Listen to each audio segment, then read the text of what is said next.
1980ல ஐஸ்கிரீம்னாலே பணக்கார சாப்பிட்ற ஃபுட்டுன்னு மக்கள் மனசுல பதிஞ்சிருந்தது மட்டும் இல்லாம ஐஸ்கிரீமுக்கு தனியா ஒரு கடையே இல்லை, அப்படியே வச்சாலும் ஃபெயிலியர் தான் ஆகும்னு இருந்த காலத்துல அதை உடைக்கிறேன்னு போல்டா டிசிஷன் எடுத்து சக்சஸ் ஆனது மட்டும் இல்லாம இது பணக்காரனோட ஃபுட் கிடையாது, எல்லாருமே சாப்பிடலாம், அதுவும் நம்ம ஒரு ஃப்ரூட்ஸ் ஃபிளேவர்ஸ்ல டேஸ்டியா சாப்பிடலான்னு இந்தியாவுக்கு காமிச்ச ரகுநந்தன் காமத்தோட வாழ்க்கை ஹோட்டல்ஸ் டேபிள்ஸ் துடைக்கிறதுல இருந்து ஆரம்பிச்சது.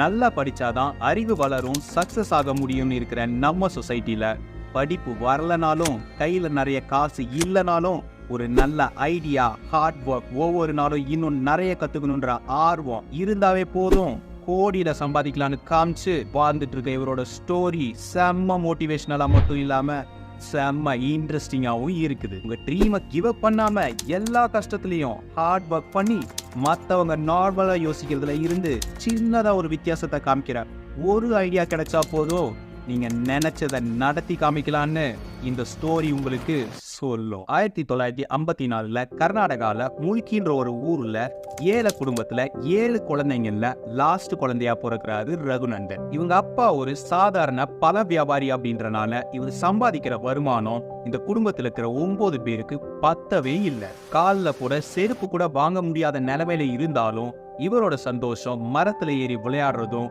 ஃப்ரூட்ஸை பறிக்கிறதுன்னு இருந்துச்சு. பழங்களை சுத்தியே இவரோட வாழ்க்கை போனனால ஒரு பழத்தை பார்த்த உடனே இது நல்ல பழமா கெட்ட பழமான்னு இவரால் சொல்ல முடியும். ஆனா இந்த ஒரு சின்ன டேலண்ட் தான் இவருக்கு பின்னாடி காலத்துல கோடிகளை கொடுக்க போகுதுன்னு கண்டிப்பா இவருக்கு தெரியாது. ஸ்கூல்ல 8th 2 தடவை 10th 2 தடவை ஃபெயில் ஆகுறாரு.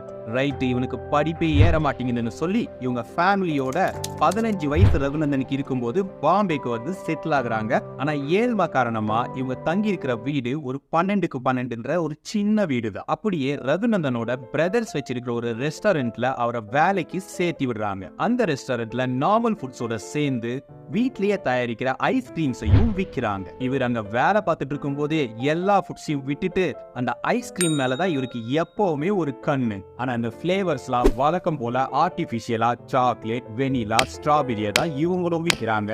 அப்போவே நம்ம ஒரு ரெஸ்டாரண்ட் ஆரம்பிச்சு இந்த மாதிரி ஆர்டிபிஷியலா இல்லாம ஃப்ரூட்ஸோட நிறைய ஃபிளேவர்ஸ்ல நேச்சுரலா ஐஸ்கிரீமை விற்கணும்னு ஒரு ஐடியா மனசுல இருந்துகிட்டே இருக்கு. இந்த டைம்ல கரெக்டா சில காரணத்தினால இவரோட பிரதர்ஸ் அந்த ஹோட்டல் பிசினஸ பங்கு போட்டுக்கிறாங்க.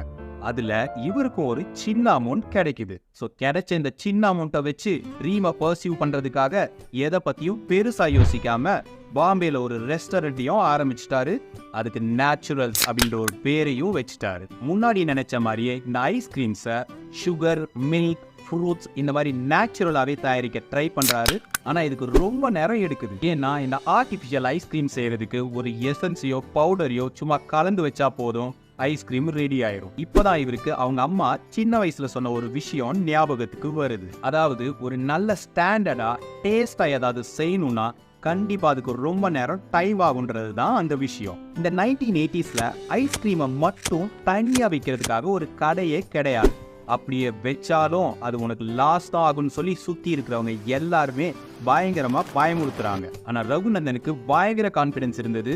ஒரு டைம் கஸ்டமர்ஸ் நம்ம கடைக்கு வந்து நம்ம ஐஸ்கிரீமை டேஸ்ட் பண்ணிட்டாங்கன்னா கண்டிப்பா திரும்பி வருவாங்கன்னு. ஆனா அந்த டைம்லலாம் இந்த ஐஸ்கிரீமை தனியா சாப்பிடுற பழக்கமே யாருக்குமே கிடையாது. ஏதாவது காரமா சாப்பிட்டுட்டோ இல்ல சாப்பாடை நல்லா சாப்பிட்டுட்டோ அதுக்கப்புறம் ஒரு டெசர்ட் மாதிரி தான் இந்த ஐஸ்கிரீமை சாப்பிட்டாங்க. ஸோ ஃபர்ஸ்ட் இவரோட நோக்கம் கஸ்டமர்ஸை கடைக்கு வர வைக்கிறது. ஸோ அதுக்காக வடா பாவ், சென்னா இந்த மாதிரி ஐட்டம்ஸ் எல்லாத்தையும் ஐஸ்கிரீமோட சேர்ந்து விற்கிறாரு. இப்படியே ஒரு வருஷம் பிசினஸ் அப்படி இப்படின்னு ஓட திடீர்னு யோசிக்கிறாரு, நம்ம ஏன் இந்த ஃப்ரூட்ஸ் ஐஸ்கிரீம்ஸ்ல ஒரிஜினல் ஃப்ரூட்ஸோட பீசஸை அப்படியே போட்டு ஒரிஜினலா கொடுக்க கூடாதுன்னு. அதோட சேர்ந்து தைரியமா ஒரு டிசிஷனும் எடுத்து இனிமே இந்த கடையில மற்ற எல்லா ஃபுட் ஐட்டம்ஸையும் தூக்கிட்டு வெறும் ஐஸ்கிரீமை மட்டும்தான் விற்க போறேன்னு முடிவையும் எடுத்துட்டார். ஸோ 1984ல இந்த டிசிஷன் எடுத்தவர் ஃபர்ஸ்ட் இனிஷியலா grapes, pineapple, apple, custard apple இந்த மாதிரி நார்மலான ஃபிளேவர்ஸ் ஃப்ரூட்ஸோட வச்சு ஒரு 12 ஃபிளேவர்ஸோட இந்த கடையை ஆரம்பிக்கிறாரு. இந்த நேச்சுரலான ஃபிளேவர்ஸோட இருக்கிற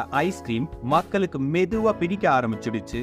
அது மட்டும் இல்லாம அமிதாப் பச்சன், அந்த காலத்து கிரிக்கெட்டிங் லெஜண்ட் விவியன் ரிச்சர்ட்ஸ் மாதிரி செலிபிரிட்டிஸ்லாம் கடையில வந்து சாப்பிட ஆரம்பிச்சிட்டாங்க. இது மட்டும் இல்லாம 1986ல நடந்த ஒரு கிரிக்கெட் ஷோல விவியன் ரிச்சர்ட்ஸும் கவாஸ்கரும் பேசும்போது ரிச்சர்ட் சொல்றாரு, நான் நேச்சுரல்ஸ்ல சீத்தாப்பழம் ஃபிளேவர்ல ஒரு ஐஸ்கிரீம் சாப்பிட்டேன், அது செம்மையா இருந்துச்சுன்னு. இவருக்கே தெரியாம இது ஒரு செம்ம மார்க்கெட்டிங்கா அமைஞ்சிருச்சு நம்ம நேச்சுரல்ஸ் ஐஸ்கிரீமுக்கு.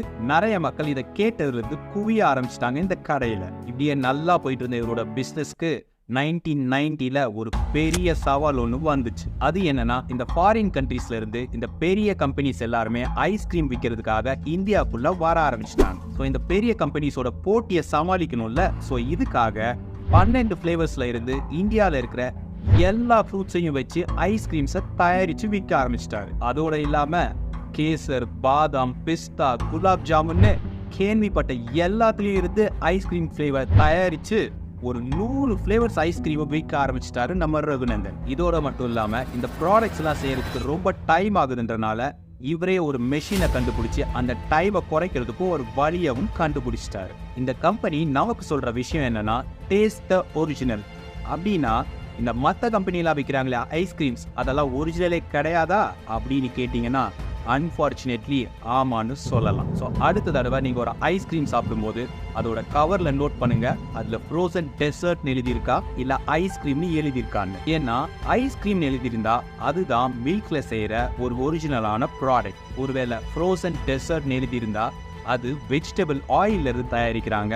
இதுல இருக்கிற ஃபேட் நம்ம உடம்புக்கு ரொம்ப கெடுதியை கொடுக்கும். ஸோ நம்ம ஒரிஜினல் நேச்சுரல் ஐஸ்கிரீம் இப்போ 125 ஃபிளேவர்ஸ்ல கிடைக்குது. அது மட்டும் இல்லாம ஒரு 135 ஷாப்ஸா நாடு ஃபுல்லா பரவி இருக்கு. இதோட வருஷ டர்ன் ஓவர் இப்போ 300 கோடியை தொட்டுருச்சு. ஒரு ஐஸ்கிரீம் கம்பெனிக்கு இது ஒரு நல்ல அமௌண்ட்னே சொல்லலாம். நீங்க கோன், வேஃபர் அப்புறம் டிஃப்ரெண்டான ஃபிளேவர்ஸ்ல ஐஸ்கிரீமை சாப்பிட்றீங்கன்னா ஃபர்ஸ்ட் ரகுநந்தனுக்கு ஒரு தேங்க்ஸ் சொல்லிடுங்க. பிகாஸ் அவரு தான் இந்த விஷயத்தை எல்லாத்தையும் இந்தியாவுக்கு கொண்டு வந்த முதல் ஆளா இருக்காரு. அப்படியே சேனலை சப்ஸ்கிரைபும் லைக்கும் பண்ணி எனக்கு ஒரு சப்போர்ட் பண்ணுங்க. இன்னொரு இன்ட்ரெஸ்டிங்கான வீடியோட நான் உங்களை மீட் பண்றேன். Until then, bye from Raj. Have a good day everyone. Cheers.